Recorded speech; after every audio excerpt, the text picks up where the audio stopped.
Hello, everybody, and welcome back to another special edition of the Feuerstein's Fire American Soccer Show. This is the 2025 National Premier Soccer League show, as we're going to review the finals between Hickory and El Farolito. And, of course, we will have on another guest. Before that, Blaise Santangelo will be joining us to discuss Westchester United's U.S. Adult Soccer Association title as his club through that mechanism will automatically go to the 2026 Lamar Hunt U.S. Open Cup.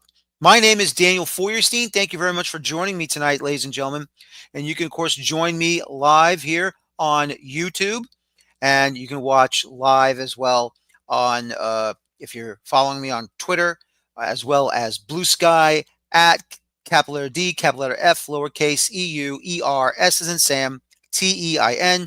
And for those of you following me on LinkedIn, I'm available there too. So join me. Of course, the chat room is open. Come and join me to talk about what's going on with the National Premier Soccer League and in the final. And once again, I am shocked. I am very, very shocked. El Farolito, undefeated throughout the entire season, 12-0 in the Golden Gate Conference, winning the West region in the semifinals and the final.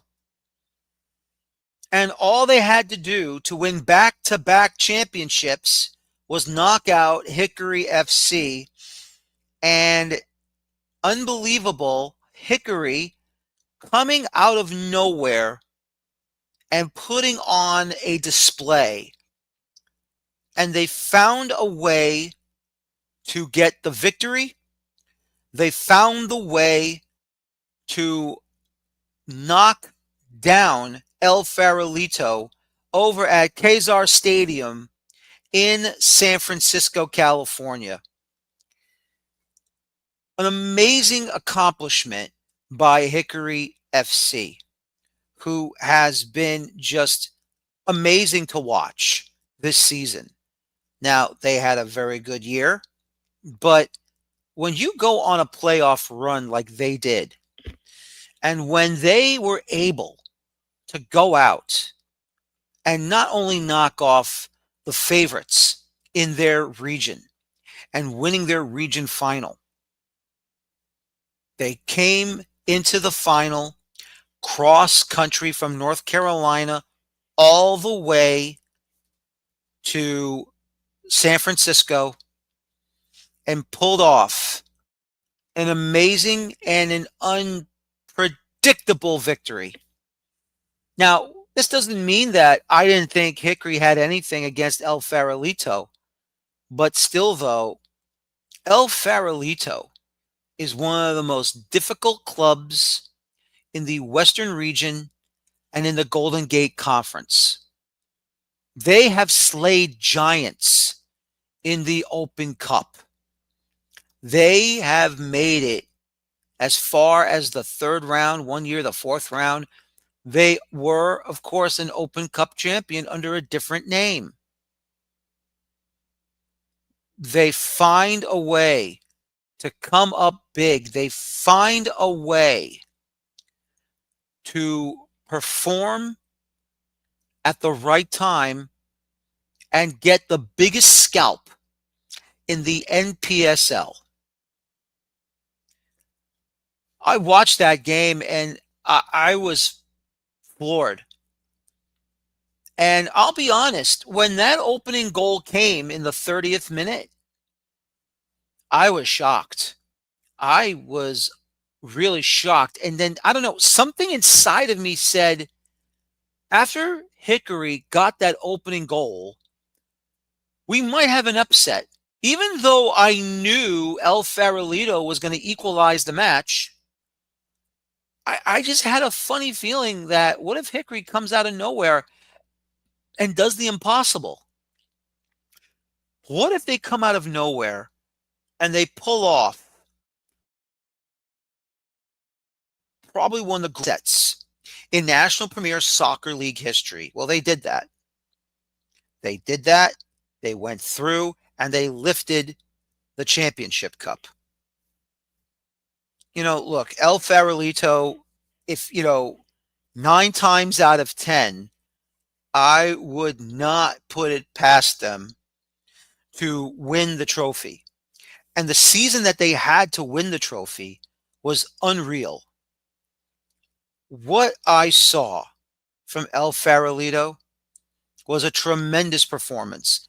And even though they were up a man the rest of the way, I thought they're going to get that second equalizer. But it never happened. And then Hickory in second half stoppage time gets that third goal. And even though El Farolito still pulled a second goal back to make it 3-2, you just felt there was not enough time for them unless they were lucky enough to sneak it in to score an equalizer and force this match into extra time. You know, it's just one of those things where it's been incredible to watch. It's one of those things where it's been incredible to see. And once again, this league is unpredictable. You have a giant in El Farolito who is known to do giant slaying in the Open Cup. And here they are in league play, undefeated, have not lost a match, have not dropped any points at all. 12 matches played, 12 wins altogether. 2 extra matches in the playoffs, won both matches. Hosted the final, looking for back-to-back titles since Miami FC 2.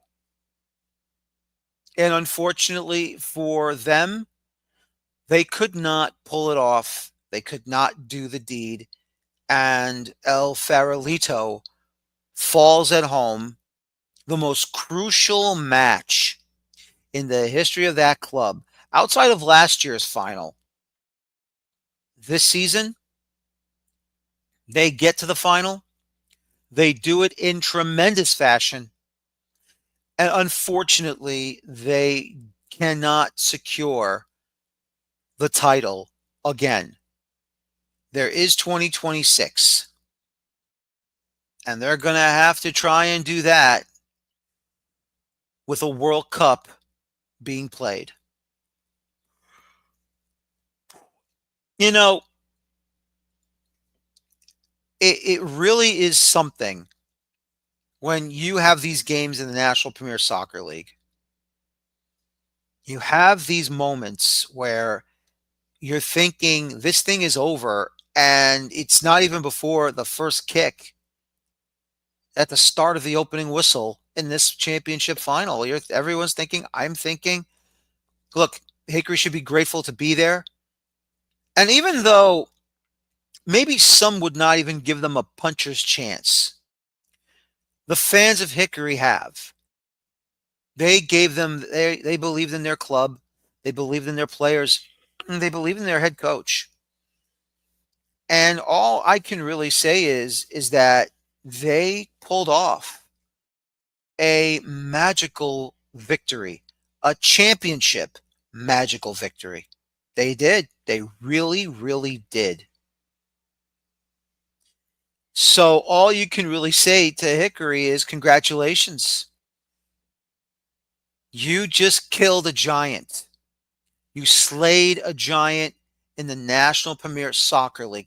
Now, what does that entail? Automatic, obviously, going into the 2026 Lamar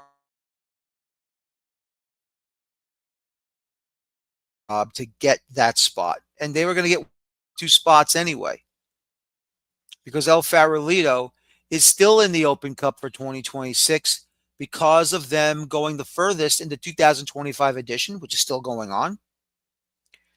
And because of the brand new John Mata Cup, the only open division team to do it, all I can do is just be grateful and happy to see El Farolito advancing automatically. So all I can say is, well done, Hickory. Well done, Hickory FC. I know your fans are proud. And obviously, they were ready to celebrate this championship victory at home. But unfortunately, the players had to go back to college and be on their college teams for the season. So all I just want to say is there's going to be a celebration for Hickory FC somewhere down the line.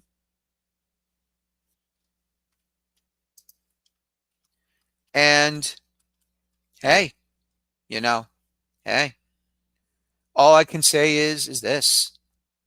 Hopefully, when there's a break in before they go back to school all full time, meaning classes, hopefully there'll be a break with their preseason training for their college soccer season that's coming up.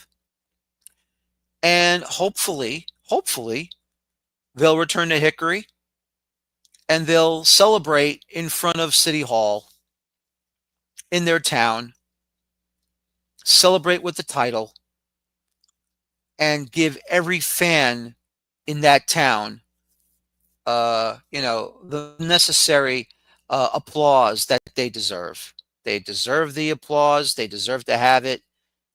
And all I can say is that they are deserving champions of the National Premier Soccer League. They are. They deserve to have it. They've won it. Once again, El Farolito. It was an amazing accomplishment this season. Unfortunately, it just did not work out in your plans. It didn't work out, and I guess in everyone's plans, because everyone thought, and I'll admit, I raised my hand to say I thought too. I thought El Farolito was going to take the championship. I really thought they're going to take the title. But obviously, it did not happen. And they just fell behind. And they just could not find a way to fight back to try and equalize the match for a second time. They did so before half. Then they just could not get out of the hole in the second half. And hopefully, for El Farolito, there'll be next season. And of course, once next season comes around, everybody's a clean slate. Except for Hickory, who will have a target on their back. Hickory will have a target on their back, and they're going to be everyone's will be going for them. Everyone's gunning for them. So one thing is this. All you can do is just bite the bullet, celebrate, give Hickory their congratulations. It's tough to get the second place medal, but obviously you got to say that for Hickory, job well done, congratulations, and hopefully the town can go and celebrate those players properly, and we can all do this again next season. For one particular club in the NPSL, they have gone out and done an amazing thing, and that is Westchester United. What they have been able to do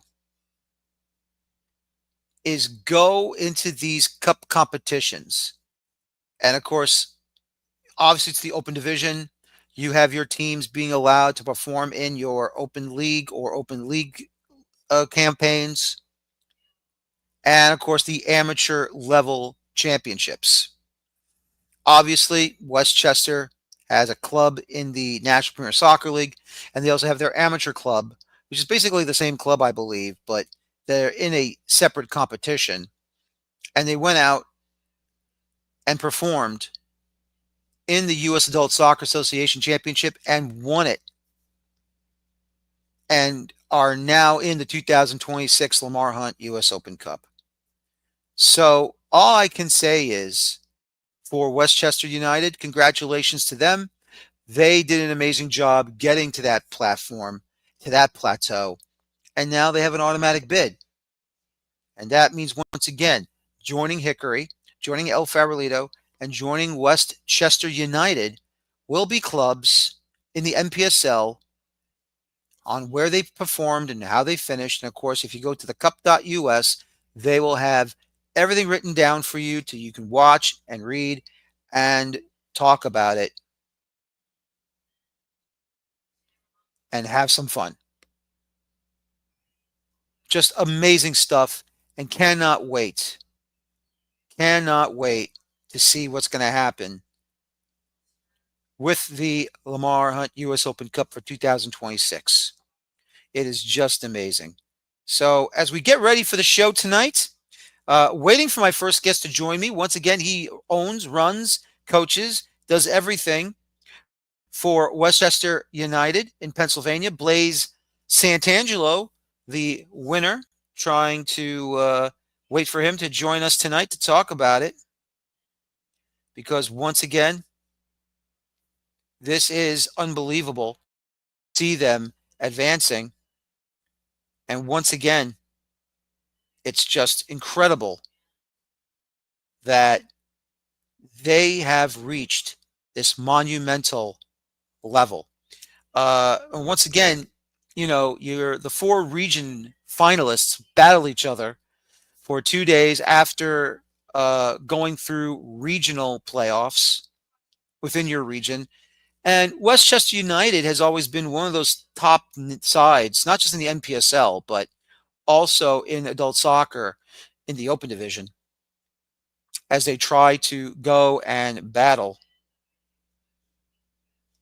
And once again, it's a situation where they just have to go out there and battle and do great stuff.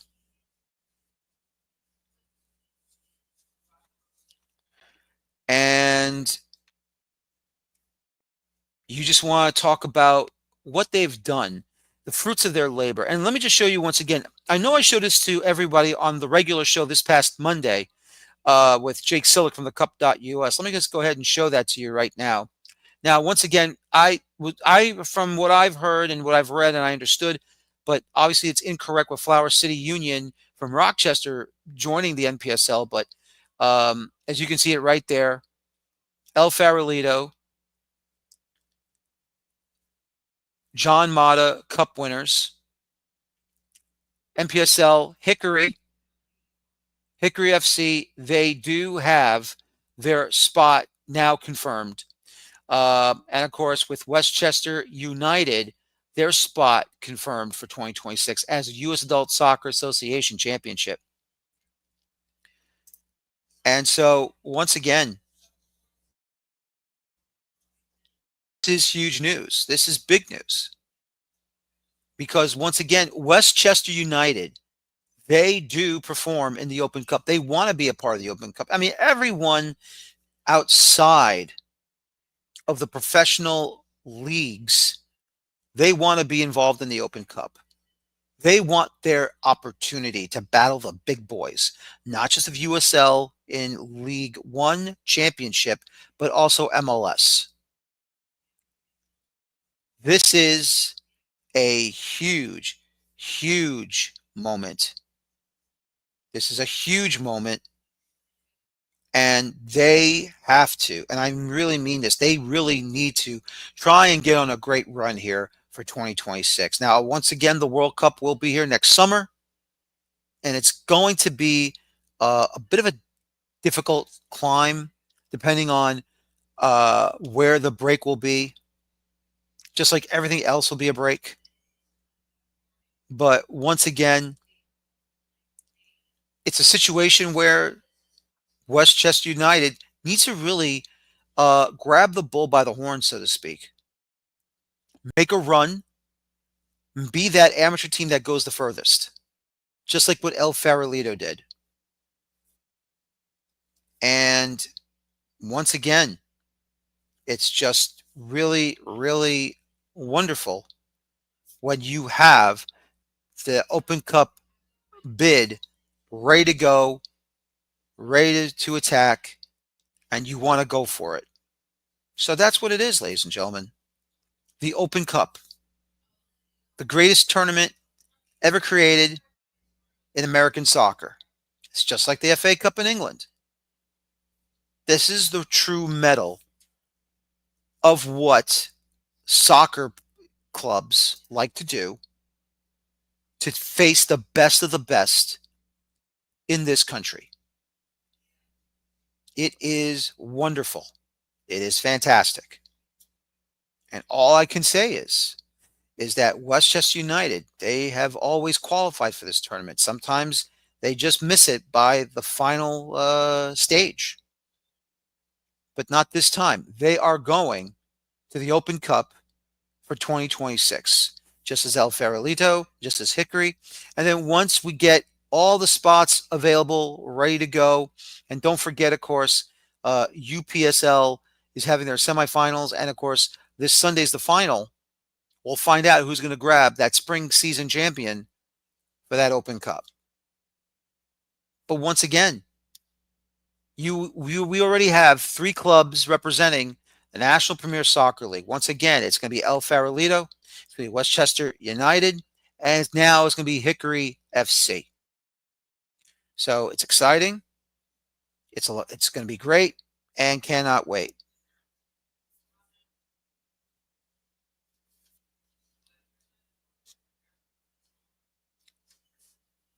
So hang on one second, ladies and gentlemen.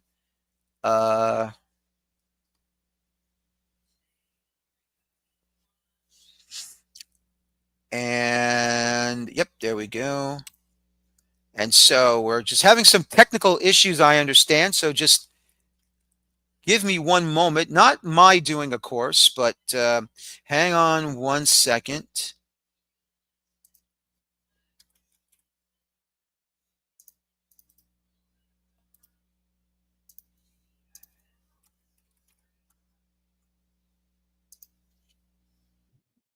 There we go.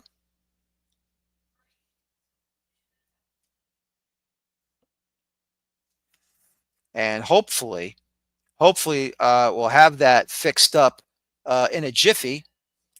Sometimes this happens. Sometimes this happens. You know, you think everything's been set up right, and all of a sudden there's a little bit of an error. So hopefully we can get on Blaise Santangelo very, very soon, getting information, of course. And here, hopefully he'll get the link, and we can have him on, and we can talk to Blaise Santangelo 1, 2, 3, and we'll be ready to go. Because I know you want to hear him, Westchester United supporters. I want to hear him. NPSL fans, you want to hear from some of these clubs that are going into the Open Cup. And so, look, sometimes this happens, just when you think, everything is good, you think that all these things are working, as you know, sometimes it just, something happens, something screwy happens, and they accidentally erase the link. What are you going to do? So hopefully we'll have them on right now in a couple of minutes or a couple of seconds, hopefully. And we'll see what happens.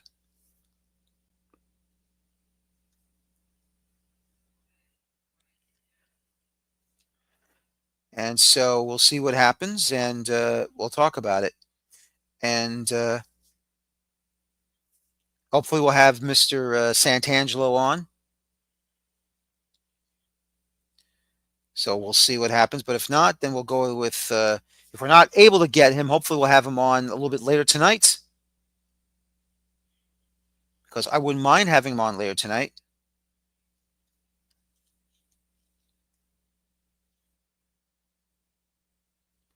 And we can move on to our next guests. So we'll see what happens. And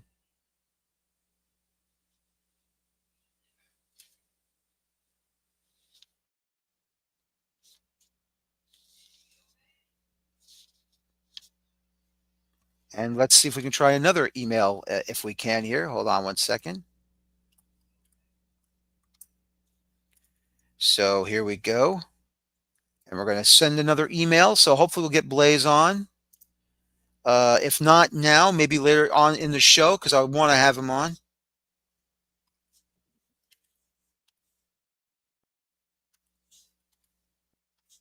So we're going to see if we can get him real quick.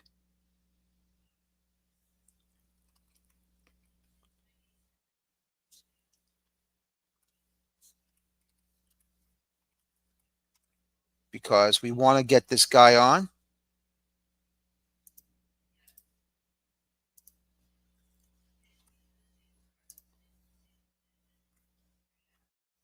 And we'll see what happens here.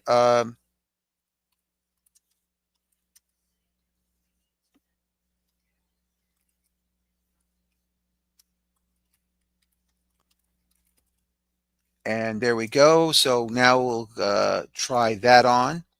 And hopefully we'll try and get him on. So look, sometimes it happens, unfortunately. It's a live show. Try to get on as many people, hopefully they come on, but sometimes some of these things do happen.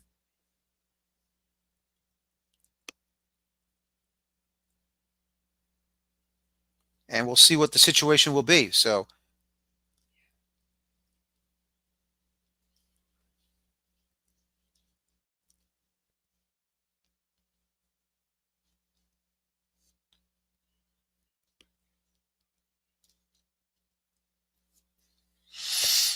we'll see what happens moving forward. And as we are getting ready very soon, and hopefully we will have Blaise Santangelo on to talk about him being champions of the U.S. Adult Soccer Association.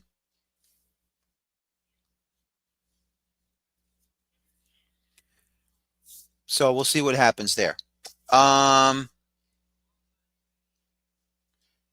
Obviously, now we're going to wait for our next guests tonight.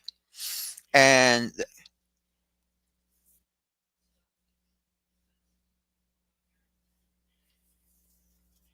we'll see what happens moving forward. So just having some conversation with of course, I just have to say once again, working with Gary Moody, the press communications officer of the NPSL, working with Gary has been really great for me. Once again, I know I've probably talked about this story many, many times, but I don't mind sharing it once again. Look, ever since he asked me to become a media partner for the National Premier Soccer League, it's always been a lot of fun to work with him. It's great to work with him. He cares about this league. He cares about the usage of social media and other platforms to get the word out about the NPSL. I enjoy working with Gary Moody, and I'm happy to work with Gary Moody. And obviously, he works hard, and he works, uh, you know, great things with it, with what goes on. So, and once again, it's just been a lot of fun moving forward, and it's been great to have him on. So now we're going to move on to my next guest, and she is the wife of the head coach of El Farolito. Of course, Santangelo Lopez. This is his wife, Irene Lopez, joining us tonight to talk about her club, and at the same time, how they were able to pull off hosting a wonderful final. Irene, thank you for your time. I hope you're doing well. And how are you tonight, miss? I'm doing great. Thank you for inviting me. But I have to clarify something. I am not the wife. I'm actually the big sister. There Oh, is you're the big no, sister. I I am the big apologize. sister. No, it's okay. I've been hearing it a lot lately, and And we're like, well, where did they get the wife? No, I'm the big sister. I I changed apologize. Santiago's I was diaper. not told that you were the sister. I was just told about you and how Yes. great you've been. So that's all I've Thank you. gotten. No one said anything Thank about you. the Thank sister. you. So I No, we apologize about that. clarified it today. Okay, thank you so much. Yeah. And I Okay. promise I'm not spreading any rumors. That's not my No, fault. again, let's not keep it, yeah, let's not spread it, but it's not No, a no, bad no, thing. no, no. I'm I'm not not doing saying, that at all. No, but let's just absolutely not. keep it clear. Yeah. You No, no, got but no. thank you Thank for you having very. me. Oh, I'm glad to have you on. Thank you. Let me talk about because I was told by Gary Moody, Mm, communications officer of the league, you did yes. an amazing job setting up the final. Having it at Kazar. Obviously, Kazar is such a renowned field in San Francisco. I mean, how was it you were able to get everything ready to go for that final, and even before the final, setting up everything that was going on? You know what? Santiago does a lot of that as well. And he obviously got everything together with the park and recs. He does that. I pretty much try to be a host and do as much as I could. Obviously, hosting was incredible to us, and we're very, very lucky that we had a chance. It is really what it came down to was how great of a year this has been for us, and just to be allowed to do it, and at Kezar, which is also a great, great stadium. And so at the end of the day, we all have to work together, figure things out. What can I do? What can he do? What anybody else can do? And everybody pitched in, and I hope everybody had a great experience for sure. Oh, it really was. And, I also have to say, you know, your club has been such a powerhouse in this league, especially in the Golden Gate Conference, the Western region. It's just amazing to see the season you had, not dropping a single point from the first match of the season all the way to the final, and just the amount of talent that you have on this club to make these runs is just amazing each and every year. Again, Santiago. I can't really speak. He would be in this call, but he's actually flying out to Las Vegas because he does. He's part of the MLS Next Academy program here, or the what is it called? So they're right now flying out. They're going to have some tournaments this weekend. And so, yeah, he's very involved. He obviously he's the one that picks them and makes sure that he's made this team a team, and also a family. They're great group of guys, and they're able to come together when they need to. And so it becomes a huge part of that when they're there and playing, and makes everything very exciting. And yes, they don't let go of anything really. They don't want to leave anything. They want to do as much as possible and come out winning. Yes. No, it's really fantastic to see that. And watching how Santiago coaches these players in this league season, of course, the Open Cup season, whenever you're able to go as far as you can, what does it mean to watch your brother on the sideline in his technical area? How is he demonstrative? Is he calm? What manner does he show every time the opening whistle blows? Of course, there's a lot of things going on, but I think that he does a lot before that. He really takes that very seriously. In off season, he's preparing. He's either taking a course, or he's trying to. Right now, obviously, he's part of the MLS Next Academy, so that is a different experience. So that will definitely add to already what he knows, and he brings it. Obviously, they're younger, but here it's a different type of environment with their adults, and they know how to play, and so the preparation is important. The fact that he loves to do it is very important as well. So to me, I'm just very proud. I love seeing him there because I see a different side of him, and just the fact that he's able to do all that is impressive to me. I'm the sister. I know where he might have learned a lot of these things, and he obviously we got the love for the sport through my father. But to take it to that level, or to what that where we're at right now, you don't expect that. And but it's great to see, and I enjoy seeing every game, and I support him. We support him because I'm not the only sister, and my mom. We support him in everything that he wants to do. Yeah. Oh, that's fantastic to hear. And besides setting up for the final over at Kezar, Hmm. do you also assist with some of the things? Not, I'm assuming you probably help out, I mean, with nutrition and maybe drinks for the players. And do you also attend the training sessions as well as the games, just to help out as much as you can, or do you have your own other duties and jobs that you have to help yourself with? No, I think that part, there's people that help with that. I guess what I do part, or what I try to help out the most, is make time for booking flights, transportation, especially when they have to travel. Um, and in the stadiums, I take care of the scoreboard. I take care of talking to the refs, uh, things that are required by the league, and anything else that you want to add to it, I'm willing to do it. I have no problem. So it's gradual, but it's part of the team as well, and part of what we are required through NPSL. Hmm. Yeah. When you are either hosting a match or going on the road for a match, um, do you get a lot of people come to you? They talk to you how wonderful this is, uh, what this whole situation has meant to you in Santiago and the entire family and even the neighborhood.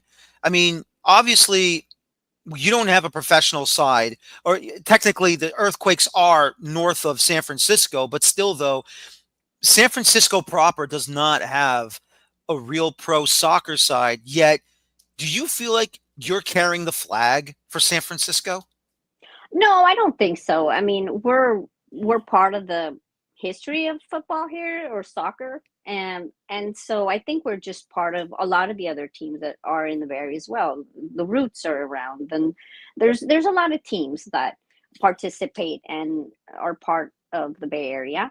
We just happen to be right now, what's happening, and just running off of that, and we're very grateful, and I hope that it continues. But no, I think we're just some another team that's part of the community. It is a very community based team. What the people might say, well, I hope they say that, we're doing a good job, and mostly it allows them to come and visit and eat in our taquerias once in a while, and it works out for us. No, it's great to hear. I've spoken with Santiago, and I like to ask you this too. Obviously, one day, hopefully, um, El Farolito can really call a real home one day. You don't have to book different stadiums or different fields in the San Francisco area. And would you love to see your club hosting or at least purchasing land to build your own stadium in the San Francisco area, if possible?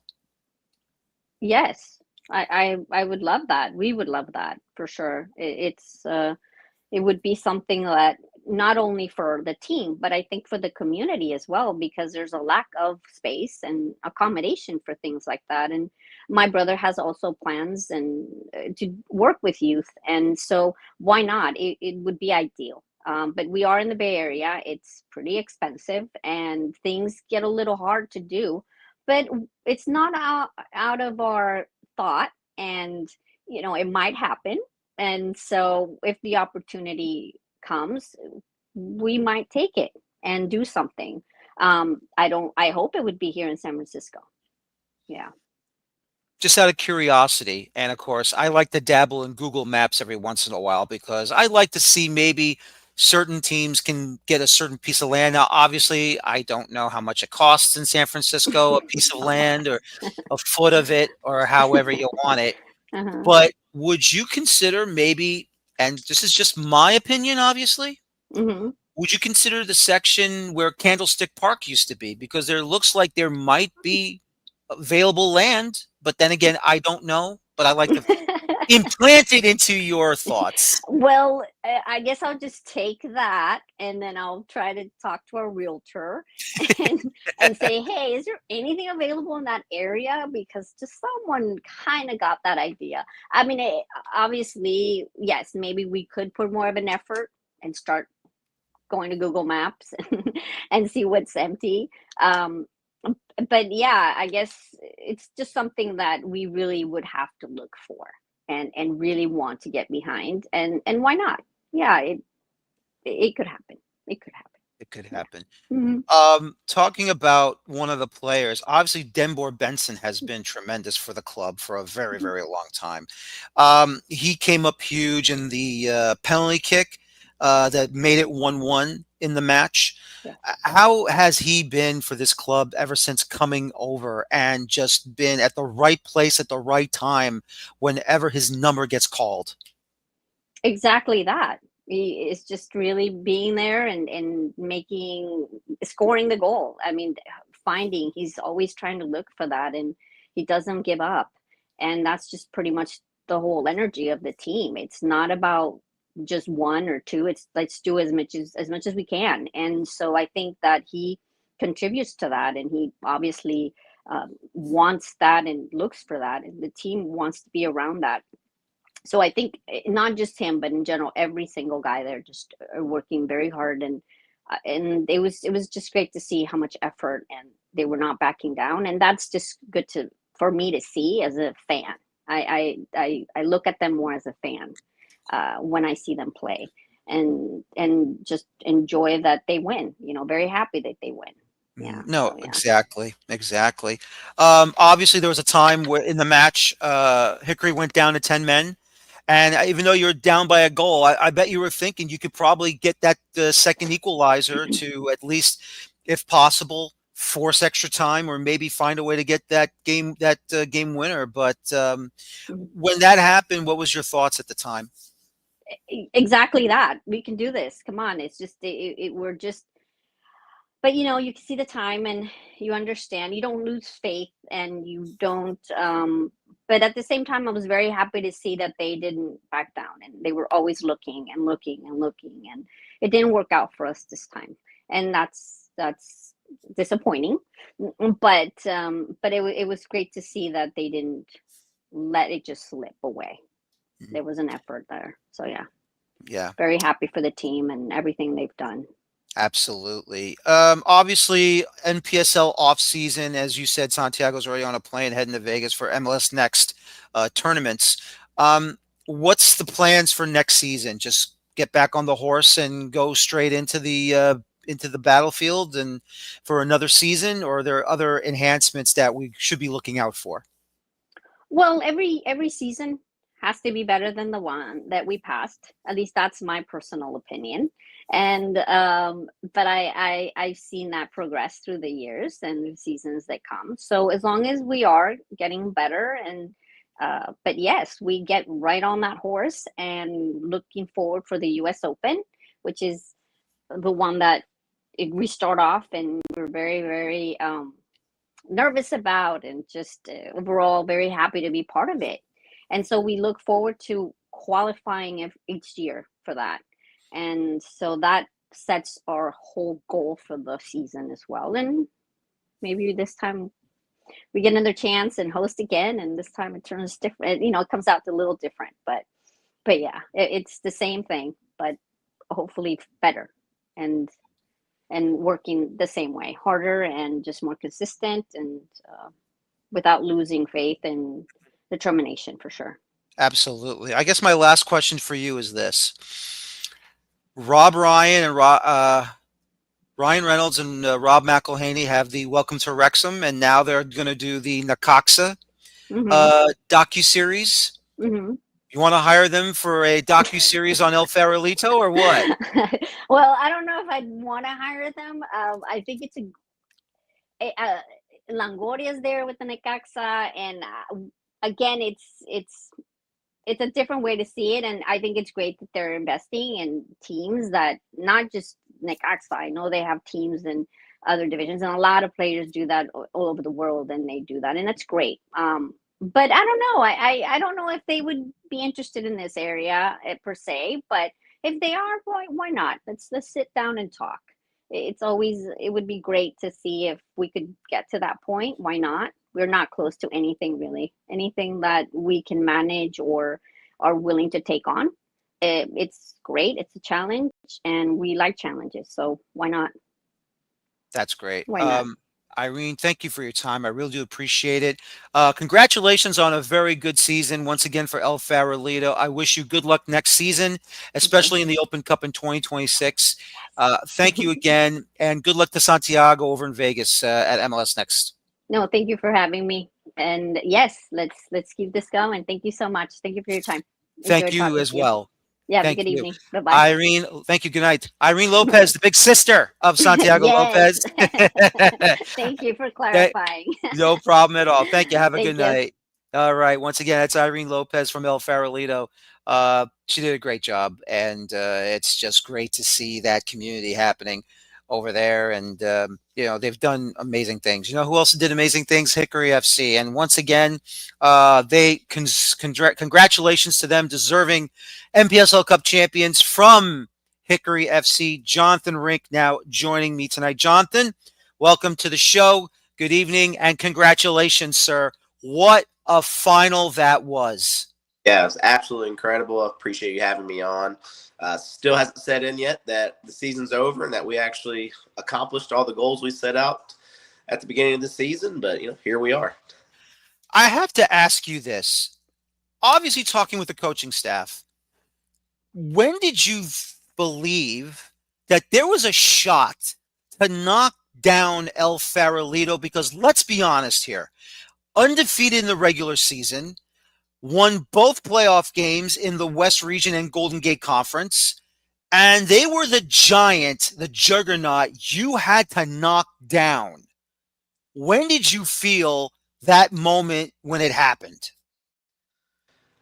I mean, El Farolito, they are the standard at this level, obviously. So, all respect to them and what they've been able to accomplish in their history. And it was incredible having the opportunity to play them, especially at their place, and to be able to walk out of there with a win. But, all season, I've had a gut feeling after seeing the way the roster was constructed by the coaching staff that this could be something truly special this year. And then whenever the guys started reporting for the season, seeing the bond between those individuals and how well they meshed together, more importantly, off the field than on the field. Those guys really became brothers off the field. And that whenever I saw that really starting to happen, because my big concern coming into the season was how do we replicate the success we had from year one?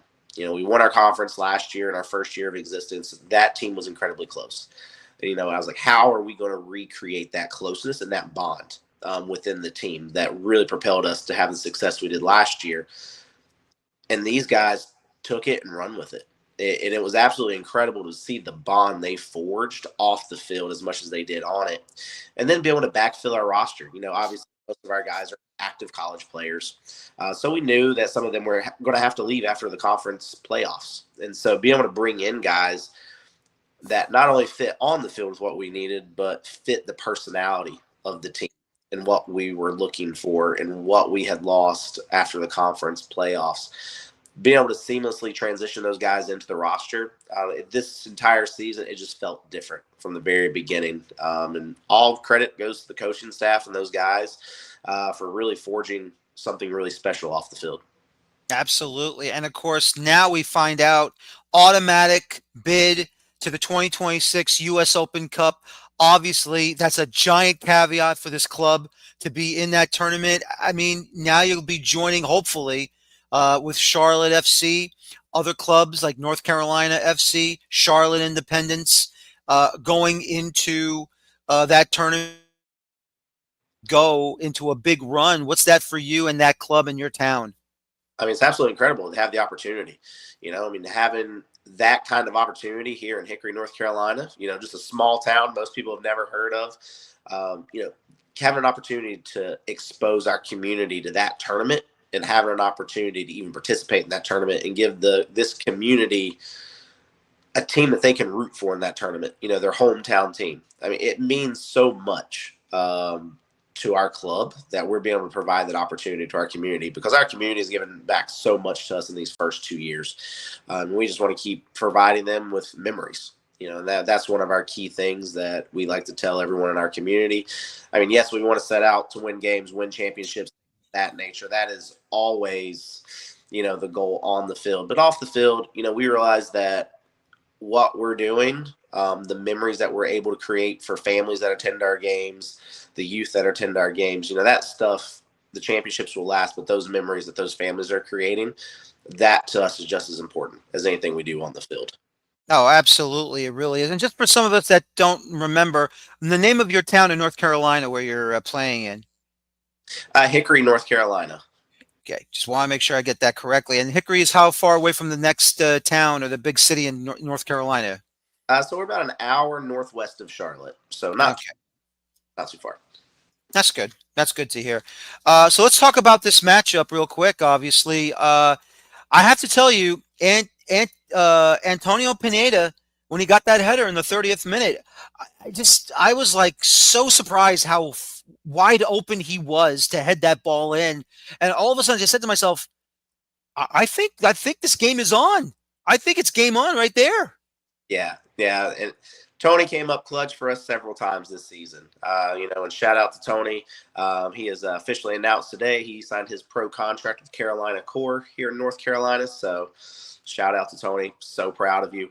But he came up so many clutch moments this season. And he always came through when we need him. He was always there for his teammates, whether he was scoring goals, providing assists, lifting his teammates up.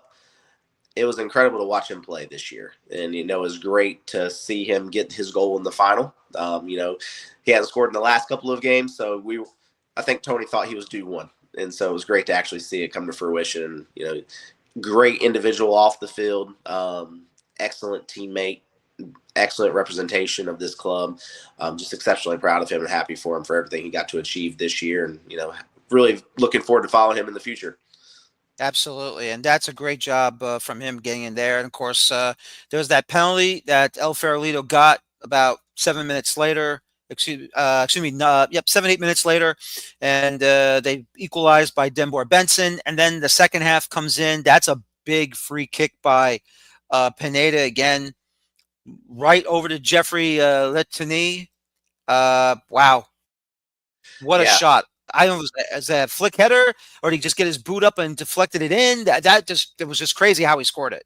Yeah, so the individual that took the free kick, Martin, put it on the money to Tony. Tony got the header into the box, and G finished it off, got a foot onto it and got it in the back of the net. So our coaching staff and our team have been really exceptional at set pieces this year. Creative with them. Whenever we added G to our roster a few weeks ago, our center back had to leave and report back to college after our conference playoffs.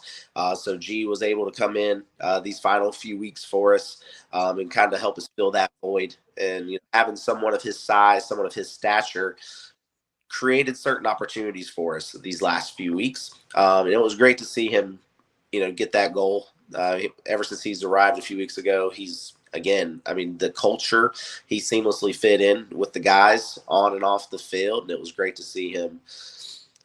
Yep, absolutely. That was really great. And then, of course, that big third goal, Tomas Polacci. Wow. One-on-one, and somehow, I don't know how he struck it, but wow, that was unbelievable. Yeah, so Tommy, that's his third game winner in these playoffs. So he scored the game winner in the conference playoffs. He scored the game winner in the national semifinals, and then obviously the national finals. He was on our team last year. Exceptional striker. Always has a knack for finding the ball, putting it in the back of the net in a variety of ways. And he works his tail off. He puts himself and his teammates in the best position to succeed. And whenever he has a one-on-one opportunity, more times than not, he's going to make it. So we have the utmost faith and confidence in Tommy. Yep. Oh, sounds like it. And, as I saw the tweet on X, obviously the kids are already back in college. They're getting ready for their preseason, I guess, for their college soccer seasons. Are you going to re-coordinate with some of those players to try and give them the celebration that they truly deserve in front of the town? Yes, certainly we are. So we got back to Hickory about 7:30 a.m. on Monday. So we traveled out to San Francisco with 30 people. As soon as we got back to Hickory, a lot of these guys, they had, hey, we have a week to go home and see our families before we got to report back to college. Some of them had to report back to college immediately. Some of them had vacations. So basically, as soon as we got back to Hickory on Monday, within an hour, a lot of our guys had already left town. So we definitely want to celebrate them. We wanted to celebrate them this week, but just the scheduling didn't allow it. But we are definitely looking at a future date. So we're working with the city here. And so we're definitely going to try to put something together for later in the year, whenever a lot of those guys have a break in their seasons. And so we'll get something together, certainly, to make sure that those guys are recognized the appropriate way for everything they accomplished this summer. Now, do they some of them play at UNC or at Duke, or is it other colleges outside the North Carolina area? Yeah, well, so we have players from all over, literally from North Carolina to California. Oh, So, wow. yeah, so our coaches have done an exceptional job recruiting. Obviously, a lot of our players are within the North Carolina, Georgia, Tennessee area, but Missouri, Iowa, Florida, California, Texas. I mean, we definitely branch outside of this area to find talent. And so being able to do that, being able to get these guys back, we're going to do our best we can to make sure they're recognized. No, absolutely. And that's going to be some party, I bet. And when you think about how far this sport has come in this country, obviously basketball is big in North Carolina. Uh, American football is big in Carolina, even baseball. Hockey has some moments as well. But when you see these people celebrating a championship for this sport and this game, does it astound you how quickly that the people have latched on to this sport? Uh, Not in our community in particular. So a lot of people, and whenever the Hickory FC first started, a lot of people are like, oh, how many people do you think is actually going to attend the game? Because people that aren't tapped in to the sport in this part of the country don't really realize that Western North Carolina, there's a hotbed and a desire for this sport in this area. And so we knew coming in, when this ownership knew coming in, forming this club, that it was going to be well attended. Now, did we anticipate the numbers that we're hitting this year in year two? Not necessarily. It definitely grown quicker than we anticipated a little bit, but we definitely knew that there was a desire for this type of thing, and that there was a desire for this type of team and for this sport. And so we have an excellent representation of the sport here in Western North Carolina, and there's just a thirst for it here in this part of the country. And so we're just very happy to be a part of it. That's fantastic, and congratulations once again. I guess my last question to you is this: how's your daughter sleeping? She is now, so she is upstairs crying as we speak. So it's July right. 4th did not do well for her. There was a lot of fireworks in our neighborhood as compared to last year, and she has not liked her room since then. So it's hopefully we'll get her on track at some point. I'm really hoping, but nighttime's a little difficult, certainly. So but we'll make it through it. Part of parenthood, wouldn't change a thing about it. But she's the biggest little Hickory FC fan there ever was. So she has been to every single game she possibly could. Didn't get to go to the championship game, unfortunately, but she's been there cheering them on constantly all day. Says Hickory FC. Soundproof the walls. That's all I can tell you. But Jonathan, thank you for your time. I really do appreciate it. Congratulations once again, and hope to have you on again next season. Good luck with the Open Cup. Good luck with the defense of the title. All right. Yes, thank you so much. You have a wonderful evening. Thank you. You too. And that was part of the ownership group in Hickory FC. But let's not just talk about part of the ownership group of Hickory FC. Let's also bring in the head coach of the club, and that is Mr. Carlos Rubio. Carlos, welcome to the show. Congratulations.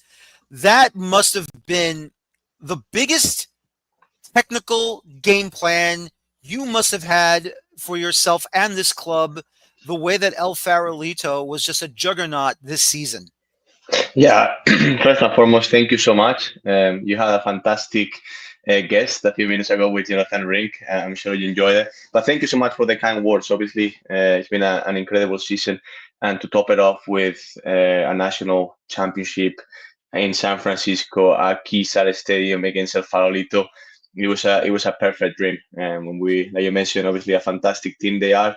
You can see on the record, they ran on the U.S. Open Cup. So obviously it took the coaching staff a lot of hours in preparation for this match, and we were super proud that yes, we prepared well, but at the end of the day, it's the players whether they're able to execute it or not, and those guys did a fantastic job. So super proud of them and the whole organization. No, it really was. I have to ask you about Antonio Pineda. I know you just lost him to Carolina Core, what Jonathan just said. When you found him, what amazed you about Antonio and just how he's able to work himself whenever he's inside the area? He just finds a way to put the ball in the back of the net. Yeah, obviously, I'm not gonna give myself too much credit here because he found us. Funny enough, his brother is the one that reached out to us in the middle of the recruitment season, and we had an opening in the team. We were looking for a player in his position, and then obviously when I saw his footage, a few of his matches from High Point and Richmond Kickers in the professional league, and then spoke with his previous coaching staff at High Point, they told me it's a no-brainer, Carlos, bring him on the team. Great character, fantastic player. And then to give you a little bit of insight into your question, when we saw him in the first session, we were okay. We made the right decision here. He's got an eye for goal. That's obviously very natural for him, but not just that. The ability to create chances, the amount of assists. I know you were talking with Jonathan about that set piece goal. The amount of assists he's provided. I think in the semi-final he provided an assist as well to Tomas' goal on the game-winning goal. The other day, goal and an assist in a final on the biggest stage. So, I mean, it's a no-brainer for him to be playing for Carolina Core in the professional league. Exactly. Absolutely. You got to grab whoever you can find him, obviously. So that's great to hear about Antonio. And of course, thank God for his brother because, he's looking out for him, Oh my obviously. goodness, yeah. Yeah, that's just tremendous. When obviously you don't want to see a penalty get called against you, and that was tough to see El Farolito equalize there 9 minutes after Antonio scored. But still, though, you didn't feel worried at all. Look, it's you're going to halftime. It's still even. I mean, you'll nick another goal. What was your feelings into the rest of that first half before the referee blew a whistle for halftime?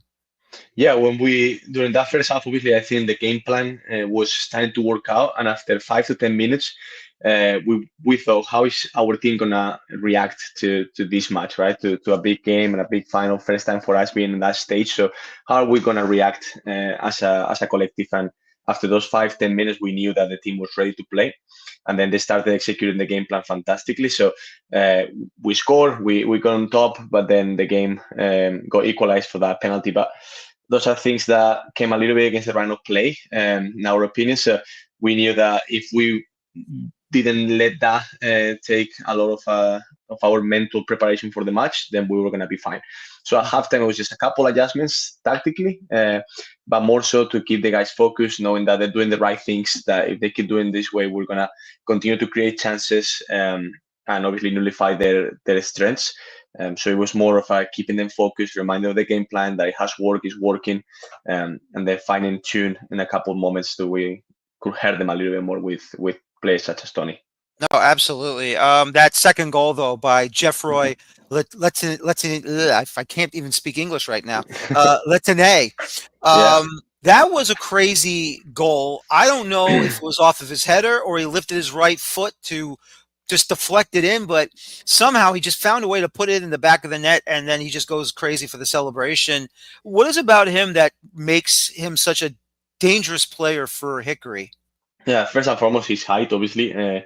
He's got presence, so he helped us a lot on the defensive end on both run of play and also in set pieces. So when Guillermo, I know Jonathan mentioned a little bit about Guille leaving for his college, left, G stepped into it right away into a national semi-final, and he did national quarterfinal, and he did fantastically on that match. And what he brings is a lot of passion, a lot of energy. From that first session against the team, we knew that he's a competitor. He loves to compete. He wants to give the team his best, help us obviously out of possession, but also in possession and set pieces. And that set piece has a funny story because we've been practicing it every single session throughout the year. Boys, we haven't able to do it properly in practice. We haven't scored once in practice. Have not done it once in a single match, and it just came out on the final. We saw it. Martin and myself clocked eyes, and we agreed to go for it, and it worked out. But it has not worked out once before on a training session. That's amazing. Isn't it funny? It doesn't work in the training session, but it finally gets used in the match, and off you go. And it's just Yeah. been tremendous. That's really amazing. Obviously, going down a man is not fun, and for Antonio, second yellow, and then got sent off. You're still up by one. What are you thinking then, being down a man for the rest of the match? Yeah, obviously, in that situation, we're 2-1 already, so we're defending very deep. El Farolito is just trying to send everything up top. So obviously, having one less player is just going to bring you even deeper because you cannot put the proper pressure on the ball. So we knew it's going to be tough, those final moments, but thankfully, a moment of brilliance from Harry Rowe, one of our captains, and then Tomas Polacci, another one of our captains, that gave us that 3-1 lead that obviously put us in a much better position for the remaining of the match. But it just took us back to what we spoke at halftime. Obviously, the boys were a bit frustrated with some of the calls, which I'm sure like every player is frustrated at sometimes. It's the natural thing. Frustrated with the penalty, but we just told them that big opportunities and big situations and big memories come out from difficult situations. So we were going to be tested in many, many ways. We were tested by having to travel to San Francisco. We were tested having to play away for the first playoff match in the whole season.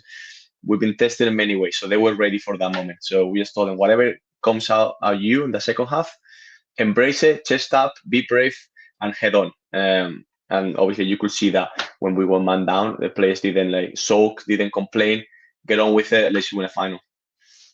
No, that's great. And of course, Tomas Palacci, like I was telling Jonathan, that was a hell of a shot. I was so shocked that where I thought the defender was going to stop him or bump him down, and he kept himself upright, and then he just found a way to curl it to the upper back post, and just unbelievable how he got that ball in. Yeah, and that goal obviously is a fantastic technical moment, that, yeah, such as you mentioned and describing. But that goal is scored with his heart and his mind, because Tom is our captain. Last year he started pretty much every single game for us, and this year he's been much more efficient coming off the bench. And that sometimes might be challenging for a player such as Tommy, or with his quality, to accept his new role. But he's been tremendous coming from the bench. He's changed his games, scored many goals, game-winning goals. And the other day, within 20 minutes, he had two clear-cut chances.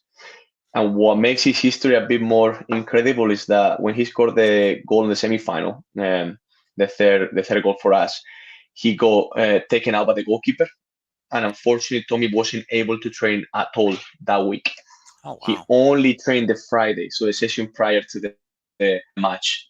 And all of a sudden, he got the opportunity to play on the final after we thought potentially Tommy is not going to be available for the final. And he came on, and like you mentioned, his composure, calmness, ability to slow the play down and make the right decision, it's second to none. So obviously fantastic technical, but it's up here the ability to slow everything down. And like you mentioned, where's the defender? Let's just whip around that defender's foot and put on the back of the net. No, that's amazing, and that's just tremendous. Obviously, here in the United States, you try to find as much talent, as much quality as you can, and as a head coach like yourself, you're trying to hunt, whether it's local or outside of your area or outside of the state of North Carolina. You got to find those quality players.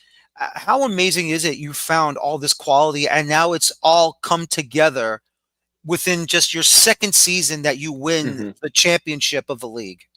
Yeah, obviously it's a lot of work for not just myself, but the entire coaching staff. The ability to obviously recruit players in October, as we started doing last year, and those players that we really like. We wanted to get in early, providing them with the information that they needed to make a decision, but also the ability to recruit players such as Joffrey, and in the middle of the season, or Charlie Naylor, both of our center backs that started for us in the final, didn't start the season with us. They were recruits that we were able to get me with through the season. So it takes a lot of work. It takes a lot of hours and a lot of conversations. The whole coaching staff is speaking with a lot of coaches out there, and knowing what we need from obviously technical standpoint and the tactical part, but also what character traits are we looking for. Because it's not easy to get into a team that is new and be able to, because we're creating the culture still. Obviously now we won and everything, but the culture is just going to be done throughout the years. It cannot be done in 1 year or 2 years. So everyone that we bring here is going to be an architect of that culture. It's not a team like El Farolito that has been a club for 40 years. So it's really important who we bring us. And then obviously the ownership group and Jonathan that you just spoke with him, those guys make it so simple for us because they give us everything we need. If the housing, the opportunities, if a player needs something or a question, they answer or help them right away. And that is really important when you're a player, to know that you got the back of the club has your back, not just the coach. No, absolutely. And that's always a great thing to have when the club has your back and they're giving you everything that you need to go out there and provide a victory for an entire season and hopefully get that championship at the end of that year.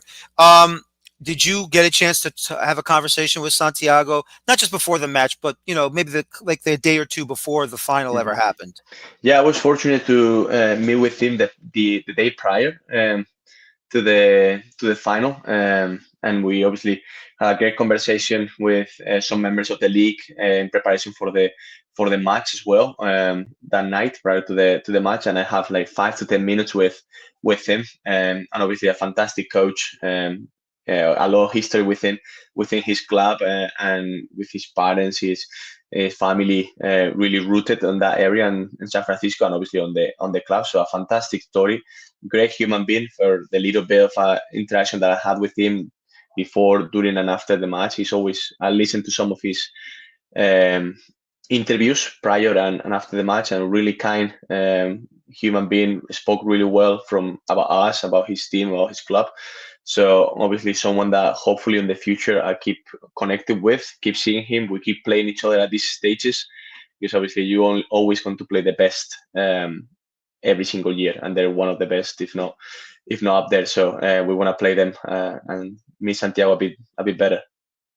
That's fantastic to hear. I'm going to bring this up right now because obviously there you are, Hickory, next to the NPSL logo. You're going to the 2026 U.S. Open Cup. What does that mean for you when you are now officially in next season's tournament? It's pretty special. I won't lie to you. Obviously, this is something that we envision at some point achieving and bringing this tremendous cup to Hickory, and making sure that our club was represented on this cup. But it's a tough achievement. It's something that we work really hard. So seeing our logo, our crest next to that bracket when it comes today, is going to be an incredible feeling. And one that we're super excited. Is, like I say, it's a historic cup. Last year you saw El Farolito having a fantastic run, so you start dreaming about what team we can put together to make history in this competition, because you never know if it's the first, if it's going to be one of many, or if it's going to be the last. So you want to make sure that we enjoy it, celebrate it, and then we make history during that competition. Are you quickly buying a 2026 calendar to find out when that first round draw will be presented?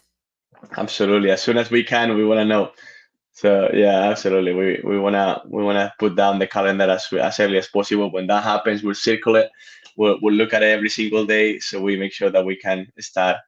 I mean, you're naturally this week, after we were coming back on the plane, myself and the coaching staff were thinking, oh, which of these players would be available for that cup? Which players we could bring to play on that competition? So you naturally start dreaming about it, start thinking about it. So when that day comes, and especially when you know your opponent, it's gonna be an incredible few weeks. That's fantastic to hear, and it's very exciting. I'm so happy for you and for the club. Congratulations on the victory. Congratulations going to the Thank you, Dan. 2026 U.S. Open Cup, and good luck with the title defense for next season. But for now, rest up. You've earned it. Go and celebrate some more. Thank you so much. I appreciate the time. I appreciate the interview. It's been great. So thank you so much for the kind words. Well, thank you very much, Carlos. And once again, good luck next season, and congratulations once again on the championship. I appreciate it, Dan. Thank you. Thank you. Hickory FC's head coach Carlos Rubio joining us tonight. And once again, Hickory just doing amazing work and just amazing what they've been able to do. Now joining me, as they always say in the business, better late than never. Because join me right now to talk about his U.S. Adult Soccer Association Championship and also entrance into the 2026 U.S. Open Cup from Westchester United.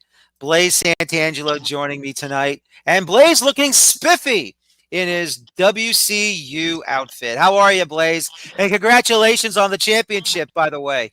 Hey, Daniel. Thank you very much. I spoke to Carlos yesterday, just told him how brave I thought his players were. Hickory did a hell of a job. I caught the second half, and I really thought they did a tremendous job. We played El Farolito in the Steinbrecher Cup earlier this year, and they bossed the game, and they play very physical, and I thought his kids were phenomenal. They deserve their success. So just a quick shout out to them again.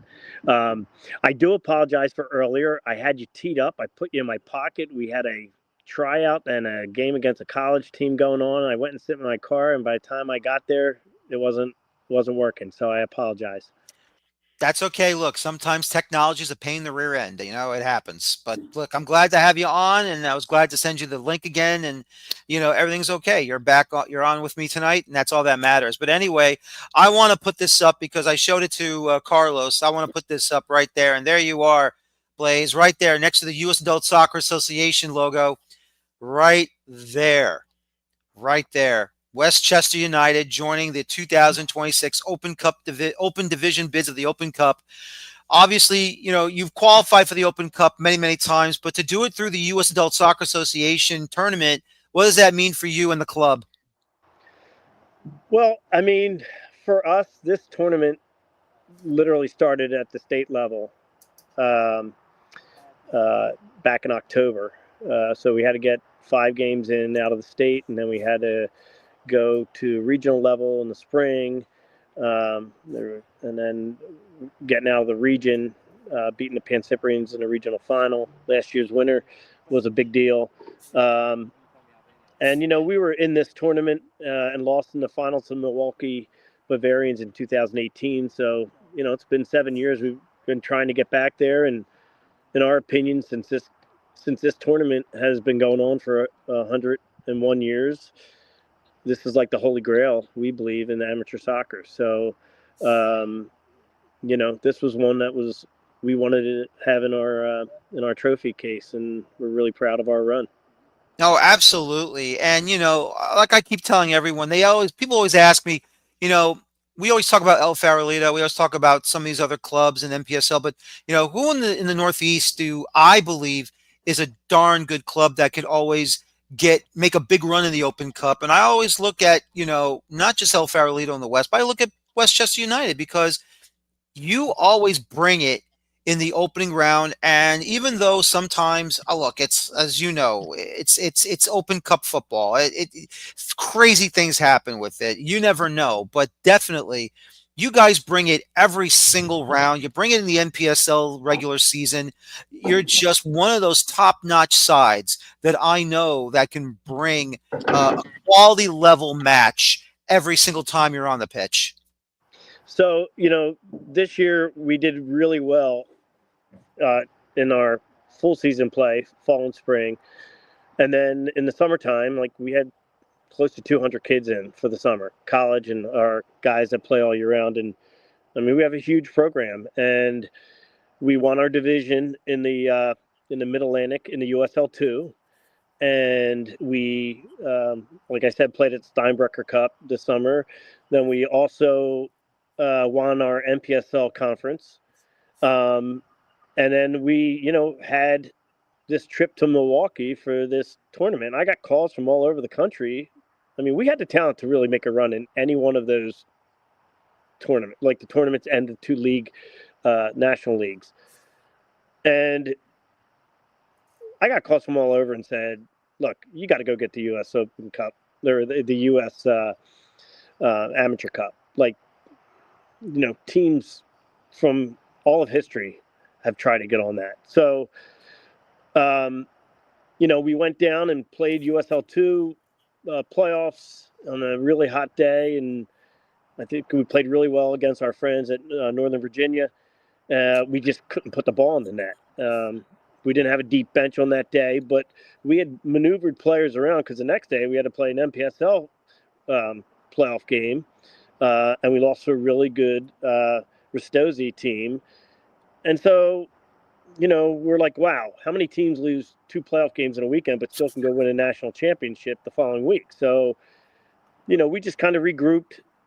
We had positioned ourselves with our players and our player pools to be able to compete in 3 different locations on the same weekend if we needed to, but it was going to be a financial stress, and it also we maybe not have won any of it, all the way through. So, the Lord sometimes doesn't give you more than you can handle.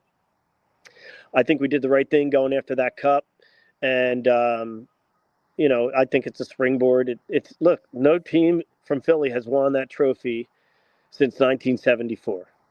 So that's really, we felt we owed it to our local area and our local soccer. And, yes, we do have an MLS team in Philly, and, we respect everything they do, but this is history here, and we are the carriers of history, and we're glad to have it back in Philly.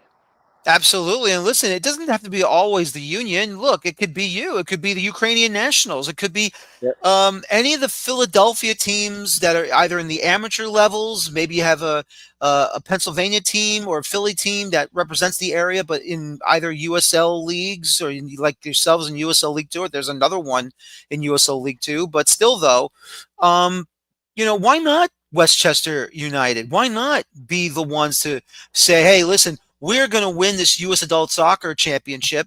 We're going to win this Amateur Cup. It hasn't been done in a long, long time.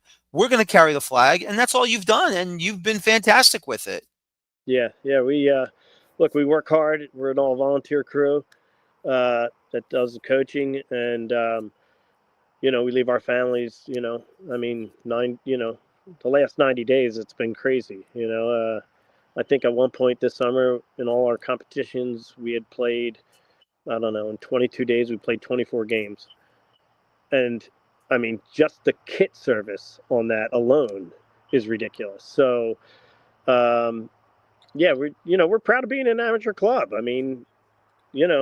There's a place for it. And we help a lot of kids in a lot of different ways. Kids that want to be pros, kids that are trying to be pros, guys that have played pro careers and still want to play at a high level. Like we have something to offer for everyone. Kids that want to get college educations, play in college.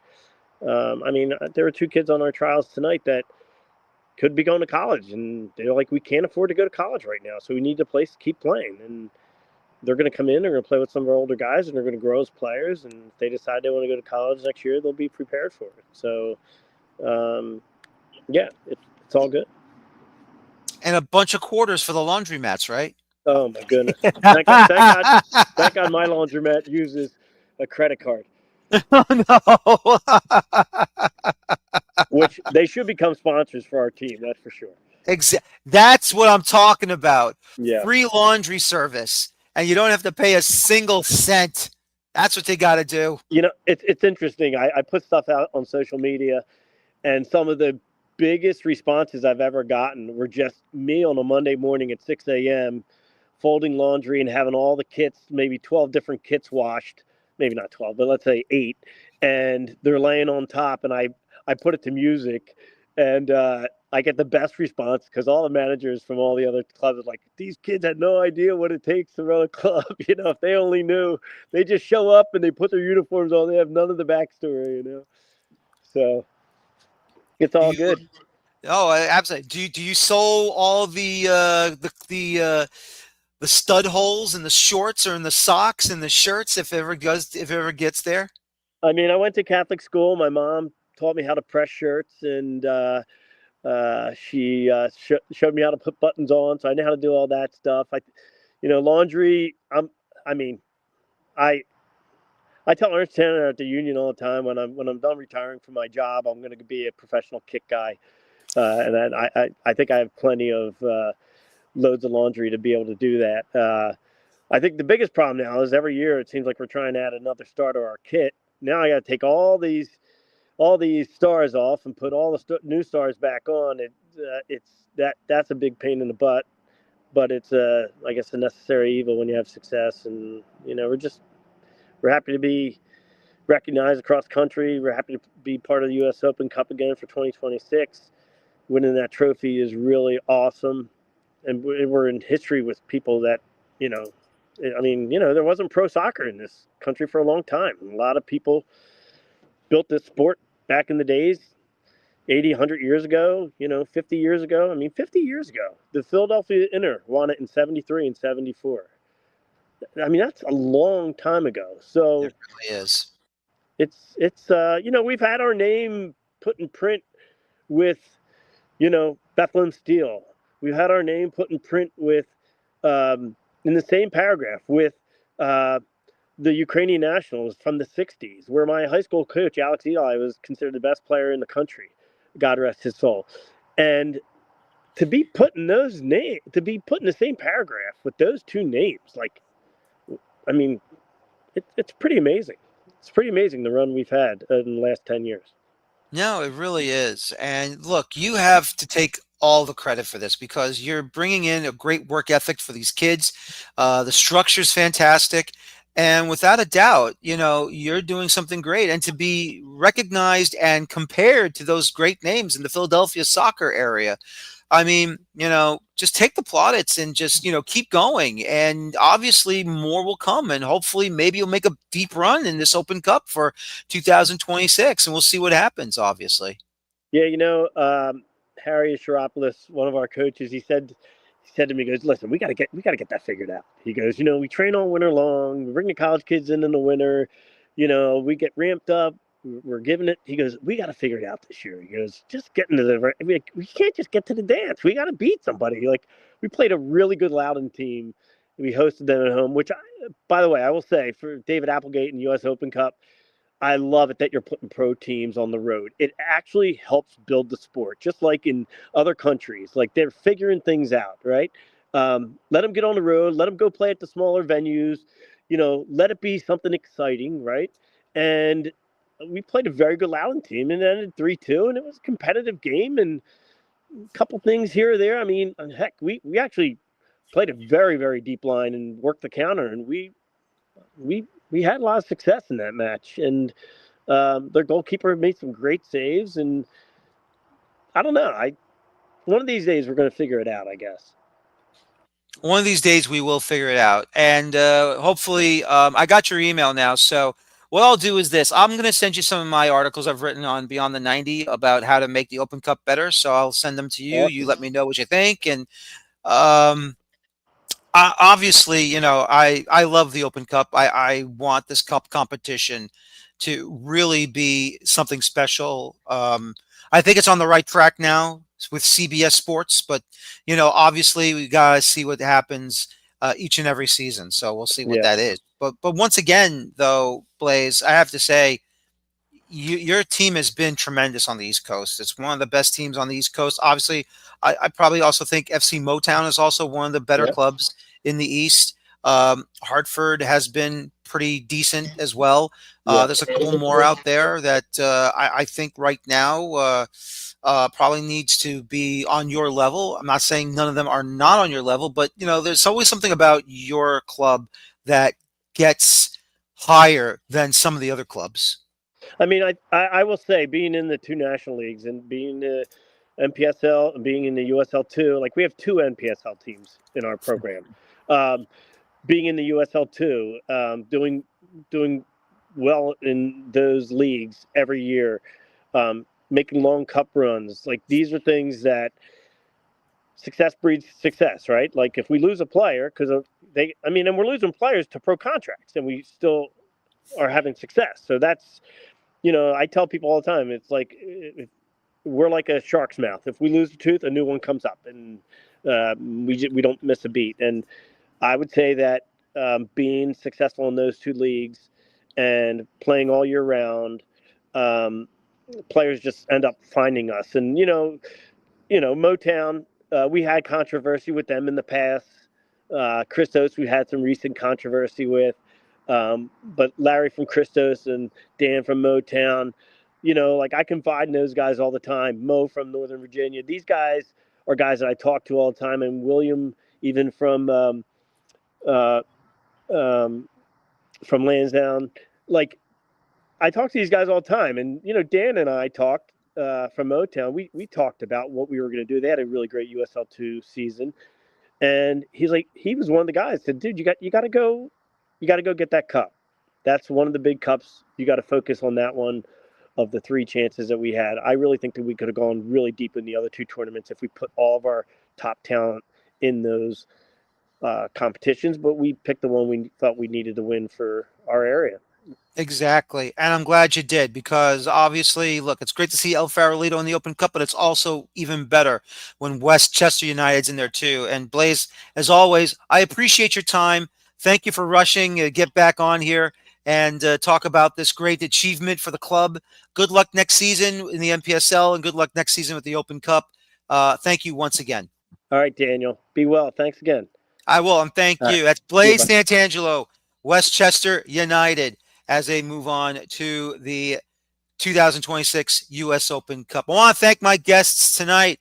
Once again, I want to thank Irene Lopez from El Farolito. I also want to thank Jonathan Rink and Carlos Rubio of Hickory FC, and once again, Blaise Santangelo from Westchester United. My name is Daniel Feuerstein. Join me again for another Feuerstein's Fire American Soccer Show this coming Monday. And as always, please enjoy your football and get ready for another season in the books of the National Premier Soccer League show right here on the Feuerstein's Fire American Soccer Show. Talk to you guys on Monday night. Take care. So long. And bye-bye for now. Have a good night, everybody.